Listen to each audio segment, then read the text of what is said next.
আসসালামু আলাইকুম। আমি মহিউদ্দিন হাসান ফ্রম হাসান একাডেমি। কেমন আছেন সবাই? আশা করি ভালো আছেন। আজকে এই লেকচারে কিভাবে ট্যাব কালারগুলো ম্যাক্রো দ্বারা করা যায়, অর্থাৎ এখানে যে sheet 1, sheet 2, sheet 3, sheet 4, sheet 5, sheet 6, sheet 7, sheet 8 অনেকগুলো শিট আছে। আমরা সাধারণত শিট কালারগুলো কীভাবে করে থাকি, সাধারণত শিটের ওপরে কার্সরটা রেখে রাইট বাটন ক্লিক করে ট্যাব কালার, অথবা আমরা যদি এখান থেকেও যাই ফরম্যাট থেকে হচ্ছে ট্যাব কালার, এভাবে করতে পারি। অর্থাৎ একটা দুইটা আমরা যদি আবার আরেকটাভাবে করতে পারি, আমরা একটা গ্রুপ করে করতে পারি। যেমন আমি যদি শিট 3, শিট 4, শিট 5 মাল্টিপল শিটকে গ্রুপ করলাম, অর্থাৎ কন্ট্রোল চেপে প্রত্যেকটাকে আমি ক্লিক করলাম, এগুলো গ্রুপ হয়ে গেল। এখন যদি আমরা ট্যাব কালার দিই, তাহলে আমরা যে কালারটা দেব সেই কালারটা হবে। অর্থাৎ এখানে যদি আমরা এখন আনগ্রুপ করি এই শিটগুলোকে, প্রত্যেকটাতে সেম কালার হয়ে গেছে, তাই না?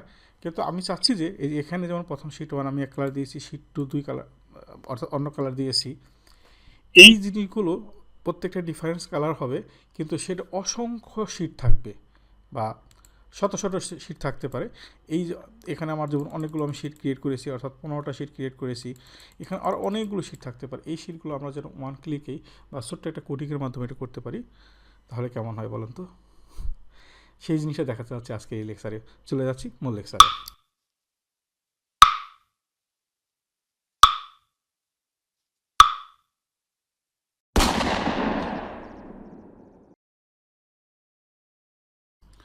তো আমরা এখন কিছু কোডিং লিখব।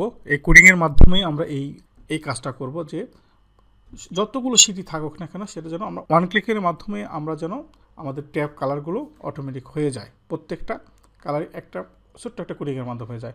যার জন্য আমরা ডেভেলপার টুলবার যাব। ডেভেলপার টুল যাওয়ার পরে ভিজুয়াল বেসিক, এখানে যাওয়ার পরে আমাদের এরকম একটা উইন্ডো আসবে। উইন্ডো আসার পরে আমরা হচ্ছে ইনসার্ট মডিউল নেব। ইনসার্ট মডিউল নেওয়ার পরে আমরা প্রথমেই একে একটা নাম দেব, আমরা সাব একটা নাম, ফাইলের নাম দেওয়ার, কোডিংয়ের অর্থাৎ ম্যাক্রো নাম দেওয়ার নিয়মটা হচ্ছে সাব, আমার নাম দিচ্ছি চেঞ্জ আন্ডারস্কোর কালার।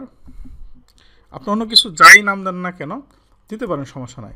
আমরা ফার্স্ট ব্র্যাকেট দুইটা, অর্থাৎ open bracket and close bracket দ্বারা এটাকে ক্লোজ করে দিলাম, এন্টার। এখানে আমরা দুইটা ভ্যারিয়েবলকে ডিক্লারেশন করব। একটা নাম দেব এক্স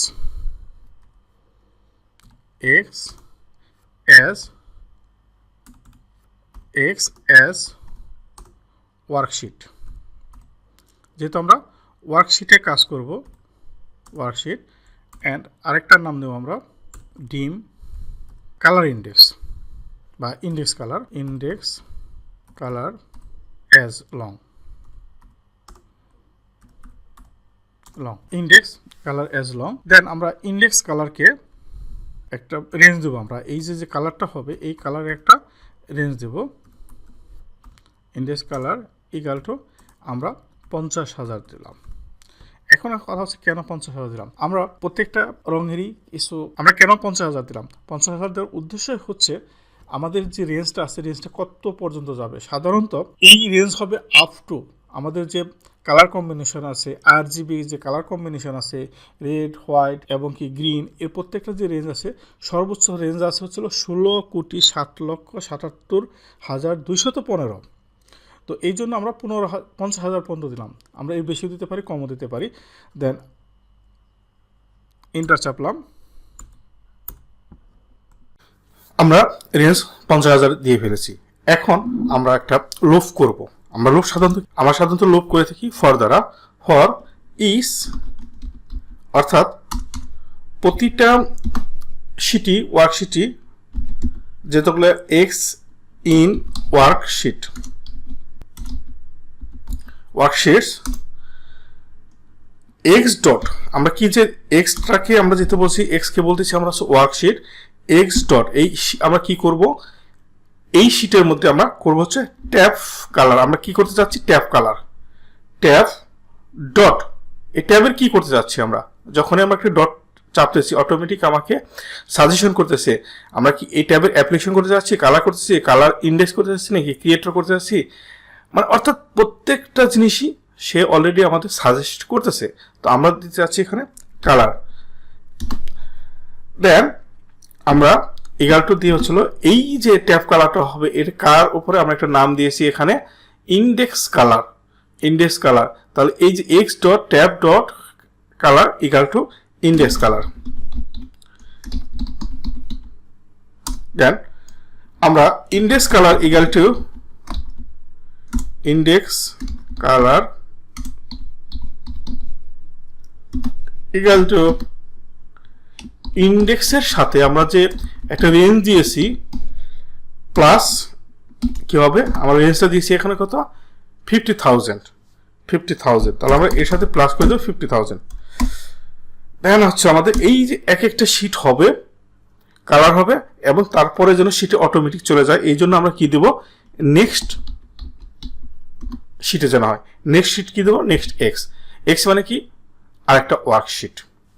তো আমাদের এটা হয়ে গেল। এখন যদি আমরা এখানে রান করি তাহলে কিন্তু অটোমেটিক আমাদের এখানে যে শিটগুলো আছে 1 থেকে 15টা যে শিট আছে এই শিটগুলো অটোমেটিক কালার হয়ে যাবে, অটোমেটিক কি হয়ে যাবে, কালার হয়ে যাবে। তো আমরা ক্লিক করি রান, দেন আমরা চলে যাচ্ছি ওয়ার্কশিটে। ও নাইস, প্রত্যেকটা শিটই আমাদের ওয়ান ক্লিকে হয়ে গেল। দেখেন প্রত্যেকটা শিট এখানে আমাদের হয়ে গেছে। খুবই ইন্টারেস্টিং। এবং যাদের অনেকগুলো হয়তো বা অনেকে বেশিরভাগই বলে যে আমি এটা শিখে কী করবো, কারণ আমি তো 2-3 শিট নিয়ে কাজ করি। কিন্তু অনেক সময় 20, 30, 40, 50টা শিটও থাকে যে আপনার কাজ করতেছেন। এই শিটগুলো যদি আপনি ট্যাবগুলো কালার করতে চান তাহলে অটোমেটিক আপনি সময় বাঁচে। জাস্ট এই কোডিংটা মনে রাখবেন, তাহলে আপনি সহজেই করতে পারবেন, সময় বাঁচবে। ম্যাকপ্রোর নামটাই হচ্ছে সময় বাঁচানো, ম্যাকপ্রোর অপর একটা নাম। তো এই জন্য এই কোডিংটি শিখে রাখুন, জাস্ট আপনার ডায়েরিতে লিখে রাখুন যে এই কালার আমরা যদি ট্যাব কালার করতে চাই এই আমাদের হচ্ছে প্রসিডিওর, তাহলে আপনার হয়ে যাবে। তো লেকচারটি যদি তারপর না বুঝে থাকেন তাহলে অবশ্যই কমেন্টস করবেন, আর বুঝে থাকবেন তাহলেও কমেন্টস করবেন কেমন লাগলো। আশা করি ভালো লেগেছে। আমার জন্য দোয়া করবেন যেন আরও ভালো লেকচার দিতে পারি আপনাদের সামনের দিকে। ভালো থাকবেন সবাই, আসসালামু আলাইকুম।